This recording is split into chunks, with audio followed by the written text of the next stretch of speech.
তৃণমূলকে পয়সা না দিয়ে পশ্চিমবঙ্গে কিছু হয় না। তৃণমূলকে পয়সা দিলে বাঘের দুধ পর্যন্ত তৃণমূল এনে দিতে পারে, এবং এটাও স্বতঃসিদ্ধ যে সেই বাঘের দুধটাতেও দুধ কম জল বেশি থাকে। চিড়িয়াখানায় বড় করে বোর্ড টাঙানো আছে, মাননীয় মুখ্যমন্ত্রীর অনুপ্রেরণায় 3টি সিংহ শাবকের জন্ম হল। সিংহের বাচ্চা জন্মাতে পারে না অনুপ্রেরণা ছাড়া। সেই বাজারে করোনার সময় যাদবপুরের তৃণমূলের এমপি তিনি তৃণমূলের হাতে জাল ভ্যাকসিন খেয়ে গেলেন, মনে আছে? তা মানুষের, সাধারণ মানুষের, আমি জানি না সেই আগেই হয়তো মাঝপথে ডিজাইন করে দিলেন। তৃণমূলের একটাই গর্ব ছিল যে আমাদের আমলে লোডশেডিং হয় না। আমরা বলতাম যে বাবা লোডশেডিং হবে কি করে, কলকারখানা নেই, বিদ্যুতের চাহিদা নেই সেই অর্থে, তা লোডশেডিং হয় না। এখন গত 15-20 দিনে তৃণমূলের সেই মিথ মোটামুটি ভেঙে গেছে, রোজ রাতে লোডশেডিং হচ্ছে বাংলায়।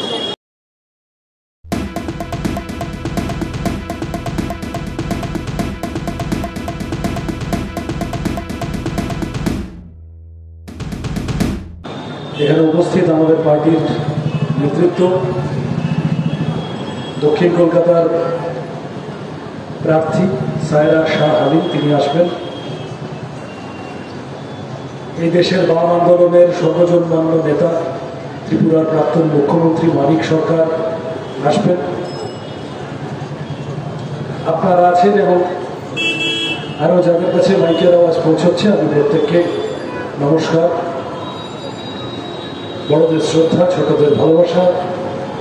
অল্প কয়েকদিন আগে পয়লা বৈশাখ গিয়েছে, বাংলা নতুন বছরের শুভেচ্ছা জানাই। তাপপ্রবাহ চলছে আমাদের দেশে।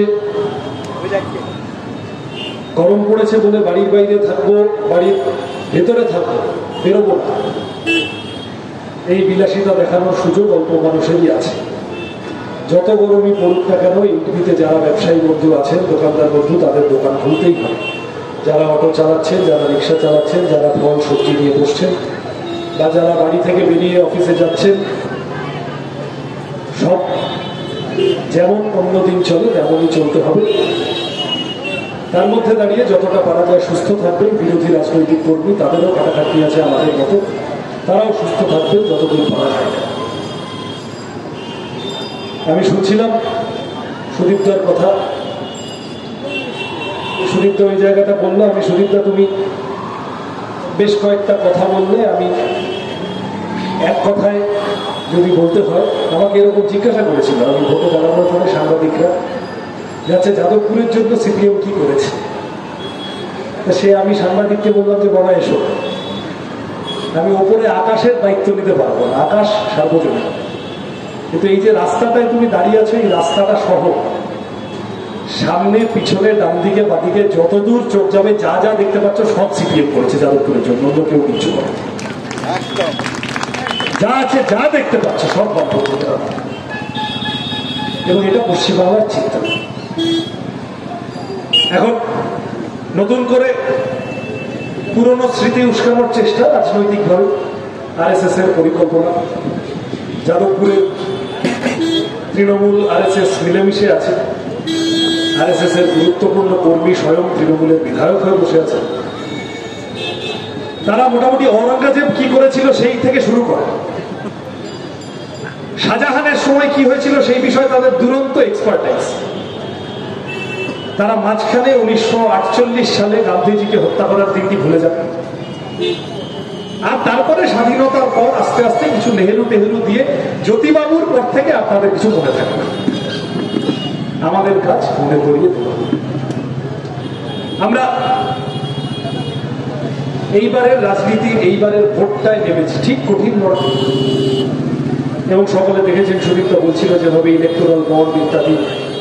ইলেকটোরাল বন্ড তো অনেক বড় ব্যাপার। সিম্পল, তুমি নিজে একটা অটো চালাবে, টোটো চালাবে, তুমি নিজের বাড়িতে একতলা থেকে দোতলা করবে, তুমি একটা ছোট দোকান দেবে, তুমি একটা চাকরি চাইবে, তোমার মেরিট লিস্টের নাম আছে, তোমার ছেলের নম্বর আছে, সেই কলেজে ভর্তি হবে। তৃণমূলকে পয়সা না দিয়ে পশ্চিমবঙ্গে কিছু হয় না। তৃণমূলকে পয়সা দিলে বাঘের দুধ পর্যন্ত তৃণমূল এনে দিতে পারে, এবং এটাও স্বতঃসিদ্ধ যে সেই বাঘের দুধটাতেও দুধ কম জল বেশি থাকে। যাই হোক, আমি তার মধ্যে এগুলো এমনি বলার দরকার পড়তো না, কিন্তু এত বাস্তব আমরা দেখেছি। করোনার সময়, কোভিডের সময়, মানে ভাবেন কি জিনিস। যারা তৃণমূলকে ভোট দিয়েছেন আমি তাদের কাছেও অনুধাবন করার জন্য, উপলব্ধির জন্য অনুরোধ করছি। তৃণমূলের নেতারা কি জিনিস, তৃণমূলের সিস্টেম কি জিনিস ভাবে। সরকার তৃণমূলের, সমস্ত কিছু তৃণমূলের, চারদিকে তৃণমূল। অনুপ্রেরণা ছাড়া আলিপুর চিড়িয়াখানায় বড় করে বোর্ড টাঙানো আছে, মাননীয় মুখ্যমন্ত্রীর অনুপ্রেরণায় 3টি সিংহ শাবকের জন্ম হল। সিংহের বাচ্চা জন্মাতে পারে না অনুপ্রেরণা ছাড়া। সেই বাজারে করোনার সময় যাদবপুরের তৃণমূলের এমপি, তিনি তৃণমূলের হাতে জাল ভ্যাকসিন খেয়ে গেলেন, মনে আছে? তা মানুষের, সাধারণ মানুষের, আমি জানি না সেই আগেই হয়তো মাঝপথে ডিজাইন করে দিলেন।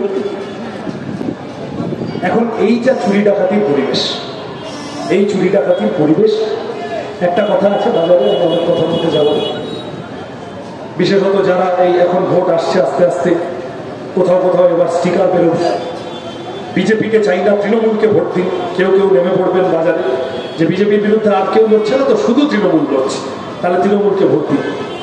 আরো কিছু এরকম বাসে, ট্রামে, ট্রেনে ফিসফাস করতে মানুষজন বেরিয়ে পড়বে। তারা খুব মাথা টাথা চুলতে বলবে যে দাদা তৃণমূল চুরিটা করেছে, কিন্তু তৃণমূল কিন্তু অমুকটা করছে। আচ্ছা, একটা আপনি বুঝে বলেন আমাকে, আমি সাধারণ অঙ্ক বুঝতে পারি না। 96 নম্বর ওয়ার্ডের জন্য 100 টাকা সরকার অ্যালট করে। তা প্রথমে 80 টাকা ব্লক সভাপতি, যুব সভাপতি, কাউন্সিলর, এমএলএ, এমপি এইসব ভাড়াবান হয়ে গেল। আমি খুব মানে বাস্তবের থেকে খুব দূরে কথা বলছি তা না, তৃণমূলের চুরির বাস্তবতার কাছাকাছি দাঁড়িয়ে আছি। বাস্তবতা নাকতলা উদয়ন সংঘের পাশে আছে, বাস্তবতা এই রাস্তার উপরে অনেক আছে, এখন জেলে আছেন, আমি খুব দূরের কথা বলছি।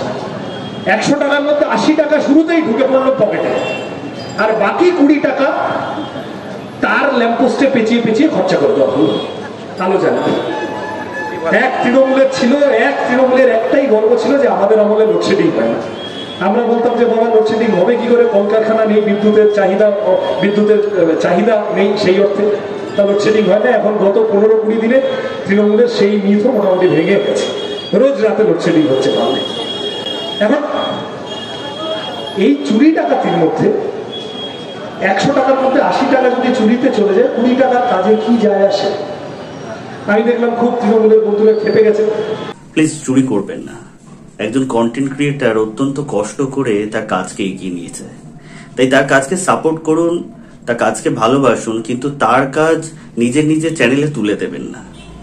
কারণ জানবেন পাইরেসি কিন্তু একটা অত্যন্ত দণ্ডনীয় অপরাধ। আপনারা দেখছেন আওয়াজ, রোজকারের হক কথা। For more updates about Awaaz, please subscribe our YouTube channel Rajshekhar thali.